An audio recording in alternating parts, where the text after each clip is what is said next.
எல்லாருக்கும் வணக்கம். நான் ஓம் பிரகாஷ் பேசுகிறேன். இது வரைக்கும் நீங்கள் இந்த சேனலை சப்ஸ்கிரைப் பண்ணலாம், சப்ஸ்கிரைப் பண்ணிக்கோங்க. அது மட்டும் இல்லாமல் பக்கத்தில் இருக்க பெல் பட்டனும் கிளிக் பண்ணி வச்சுக்கோங்க. அப்போ தான் நம்ம சேனலில் போடுற எல்லா வீடியோஸும் உங்களுக்கு நோட்டிஃபிகேஷனில் காமிக்கும். மேலும் ஜோதிடம் சார்ந்த ஏதாவது கேள்விகள் இருந்தாலும் அல்லது உங்கள் சுய ஜாதகத்தை பற்றி ஏதாவது கேள்விகள் இருந்தாலும் நீங்கள் கீழே கமெண்ட் பாக்ஸில் உங்களோட பிறந்த தேதி, பிறந்த நேரம், பிறந்த இடம் குறிப்பிட்டு உங்கள் கேள்விகளை நீங்கள் கேட்கலாம். கண்டிப்பாக எல்லோருடைய கமெண்ட்ஸுக்கும் முடிஞ்ச வரைக்கும் நான் ரிப்ளை பண்ணுறேங்க. சரிங்களா? அதே மாதிரி இந்த வீடியோ உங்களுக்கு பிடிச்சிருக்கின்ற பட்சத்தில் ஒரு லைக்கும் போட்டு விடுங்க. நான் நிறைய லைக்ஸ் வர தான் இன்னும் மேற்கொண்டு வீடியோஸ் நிறைய போடணுன்ற ஒரு தூண்டுதல் எனக்கும் வரும். சரிங்களா? முடிஞ்ச வரைக்கும் இந்த வீடியோ பார்க்குறவங்க ஒரு லைக்கை போட்டுட்டு கமெண்ட்டை போட்டுட்டு உங்களோட வீடியோ நீங்கள் பார்க்க ஆரம்பிங்க. சரி, வாங்க இப்போ வீடியோக்குள்ளே போகலாம்.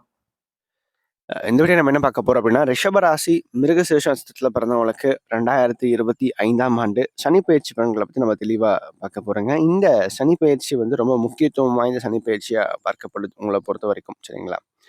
காரணம் என்ன அப்படின்னு பார்க்கும்போது, இந்த சனி வந்து ராசிக்கு லாபஸ்தானத்தில் வரார். சரிங்களா? இதில் வந்து உங்களுக்கு என்ன மாதிரியான ஒரு இம்பாக்டை கொடுக்கும், இதனால கிடைக்கின்ற நன்மைகள் என்ன உங்களுக்கு அப்படின்னு சொல்லிட்டு நம்ம தெளிவாக பார்த்துடலாம். மிருகசீரிஷம் முதல் மற்றும் 2ஆம் பாதம் மட்டுமே ரிஷபத்துல விழும். சரிங்களா? 3ஆம் பாதம் 4ஆம் பாதமே மிதுனத்துல போயிடும். சரிங்களா? அதனால வந்து ரிஷபம் மிருகசீரிஷம் 1 மற்றும் 2ஆம் பாதத்துல பிறந்தவங்களுக்கான பலன்களா இந்த பலன்கள் நீங்க எடுத்துக்கலாம். முதல்ல வந்து சனி லாபஸ்தானத்துக்கு வரார். புரட்டாதி 4ஆம் பாதத்துல இந்த மார்ச் மாதம் 29ஆம் தேதி நுழைஞ்சிருவார். சரிங்களா? இந்த சனி வந்து பாத்தீங்கன்னா எத்தகைய அமைப்பில் நன்மைகளை செய்வார் அப்படின்னு பார்க்கும்போது, முதல்ல வந்து இந்த சனி பயிற்சி நடந்த பிறகு கூட கொஞ்சம் மெல்ல மெல்ல மாற்றங்கள் தான் வரும். முதல் ஒரு வருஷத்துக்கு வந்து பார்த்தீங்கன்னா, மிருகசீரிஷத்தில் பிறந்தவங்களுக்கு பெரிதளவுக்கு ஒரு பயன்கள், ஒரு மாற்றங்கள் பெருசா இருக்காது. ஒரே மாரி ஆவரேஜா தான் லைஃப் வந்து போகும், இவங்கள பொறுத்தவரைக்கும். சரிங்களா? டக்குன்னு வந்து சுவிட்ச் போடணும் லைட் எரியிற மாரி வாழ்க்கை வந்து இவங்கள பொறுத்தவரைக்கும் மாறாது. கார்த்திகை, ரோகிணியில பிறந்தவங்களுக்கு மாறும் வாழ்க்கை. ஆனா மிருகசீரிஷத்துல பிறந்தவங்களுக்கு மெல்ல மெல்ல தான் வாழ்க்கையில ஒரு மாற்றமாகும். சரிங்களா? சனி பயிற்சி முடிஞ்சு ஒரு ஓராண்டு கழித்து தான் வாழ்க்கையில ஒரு மாற்றம் அப்படின்ற விஷயமே உங்களுக்கு நடக்க ஆரம்பிக்கும். அதிலும் குறிப்பா 2026 ஜூன் மாதத்திற்கு பிறகு வாழ்க்கையில ஒரு நல்ல ஒரு பொற்காலமா இருக்கும். மிருகசீரிஷத்துல பிறந்தவங்களுக்கு பொறுத்த வரைக்கும். ஏன்னா சனி உச்சமாயிருப்பார். அதாவது சனி வந்து லாபத்துல உட்காந்துருப்பார். உச்ச குரு சனியை பார்ப்பார். அப்போ உச்ச குரு சனியை பார்க்கின்ற காலகட்டங்கள் வருமானம் சார்ந்த விஷயங்கள் சிறப்பா இருக்கும். அதுக்குன்னு இந்த ஒரு வருஷத்துக்கு எதுவுமே நடக்காதா சார் அப்படின்னு கேட்டா நடக்கும். ஆனா அப்ப கிடைக்கிற அளவுக்கு அதிகப்படியான நன்மைகள் இப்ப இருக்காது. சரிங்களா? ஓரளவுக்கு ஆவரேஜா லைஃப் வந்து போகும். சரிங்களா? பிரச்சனை இல்லாம போகுங்க. அதாவது நன்மை நல்லது நடக்கலாம் கூட சரிங்க. பிரச்சனை இல்லாம இருந்தா போதும். சரிங்களா? அதுதான் வாழ்க்கை. ஸோ அப்படி இருக்கும்போது பிரச்சனைகள் இல்லாமல் ஓரளவுக்கு சுமூகமான ஒரு நிலை இருக்கும். ஆனா வேலை ரீதியாக கொஞ்சம் பணிச்சுமைகள் சற்று கூடுதலாக இருக்கும். சரிங்களா? அதே மாதிரி என்னதான் நீங்க முயற்சி பண்ணாலும் உங்களுக்கு சில அங்கீகாரங்கள் கிடைக்கிறதுல சில தடைகள் ஏற்பட்டு அதன் பிறகு தான் கிடைக்கும். எழுச்சிருப்புல வந்து பார்த்தீங்கன்னா சில விஷயங்கள் கிடைக்காது.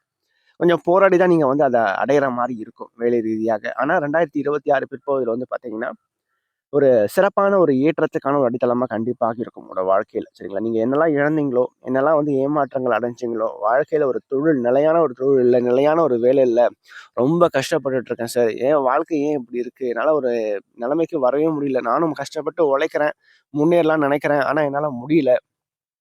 எல்லா உழைப்பும் வந்து வீணாக போகுது அப்படின்னு நினைக்கிறவங்களுக்கு கண்டிப்பாக 2026 2வது பகுதியிலிருந்து நல்ல ஒரு மாற்றங்கள் வாழ்க்கையில நடக்கும். சரிங்களா? ஆனா இந்த காலகட்டத்தை பொறுத்த வரைக்கும் மெல்ல மெல்ல ஒரு சேஞ்சஸை நீங்க எதிர்பார்க்க முடியும். சரிங்களா? அதற்கு அடுத்து வந்து பாத்தீங்கன்னா, திருமணம் சார்ந்த முயற்சிகள் 2026 பிற்பகுதியில பண்றது சிறப்பா இருக்கும். நிச்சயமா ஒரு வெற்றியை கொடுக்கும் உங்களை பொறுத்த வரைக்கும். ஆனா சுய ஜாதகத்தை நம்ம பார்க்கணும். சுய ஜாதகத்துல நல்ல ஒரு தசாபுக்தி நடந்து திருமணம் சார்ந்த விஷயங்களுக்கு நல்ல ஒரு யோகமான 2ஆம் அதிபதி தசையோ அல்லது 7ஆம் அதிபதி தசையோ அல்லது 12 கூடிய தசையோ நடக்கும்போது நிச்சயமா திருமண வாழ்க்கையை அமைச்சு கொடுத்துரும். சரிங்களா? ஆனா கோச்சார ரீதியாக எப்பயும் நான் சொல்றது இதுதான். கோச்சார ரீதியாக உங்களுக்கு வந்து ஒரு சப்போர்ட் தான் இது. சரிங்களா? 30% சப்போர்ட். ஆனா மீதி 70% உங்க சுய ஜாதகம் தான் வந்து பாத்தீங்கன்னா உங்களோட வாழ்க்கையை லீட் பண்ணி கொண்டு போகும். அதற்கு அடுத்து வந்து பார்த்தீங்கன்னா, 3ஆம் இடத்துல குரு வந்து உச்சமாகி லாபத்துல இருக்கக்கூடிய சனிய பார்க்கறனால, கண்டிப்பா இந்த சனி பயிற்சியினுடைய 2வது பகுதி ஒரு நல்ல ஒரு மாற்றத்த உறுதியா கொடுக்கும். ஒரு ஏற்றத்த உறுதியா கொடுக்கும். பணம் பல வழியில கைக்கு வந்து சேரும். வருமானம் சிறப்பா இருக்கும். நல்ல ஒரு லாபத்த பார்ப்பீங்க. நல்ல ஒரு ஏற்றத்த பார்ப்பீங்க. வாழ்க்கையில இதுநாள் வரைக்கும் கஷ்டத்தையே பார்த்துட்டு இருந்த உங்களுக்கு நல்ல ஒரு ஏற்றம், நல்ல ஒரு விடிவு காலம் நிச்சயமாக இந்த சனி பயிற்சியினுடைய 2வது பகுதி உறுதியா கொடுக்கும் அப்படின்னு நான் சொல்லுவேன். அதனால வந்து தைரியமா முயற்சி பண்ணுங்க. கண்டிப்பா வாழ்க்கையில வெற்றி பெறுவீங்க. இப்ப நீங்க கஷ்டப்படுறது எல்லாமே ஒரு அடித்தளமா தான் இருக்கும். 2வது பகுதியில வந்து கண்டிப்பா வாழ்க்கை உறுதியாக மாறும்.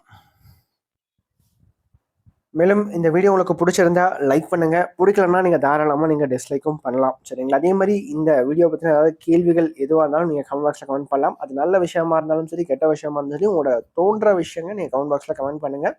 அது சரியா இருந்தா இன்னும் எனக்கு பூஸ்டப்பா இருக்கும். அது தவறான ஒரு இதுவா இருந்தா நான் அதை திருத்திக்கிறேன். சரிங்களா? நன்றி, வணக்கம்.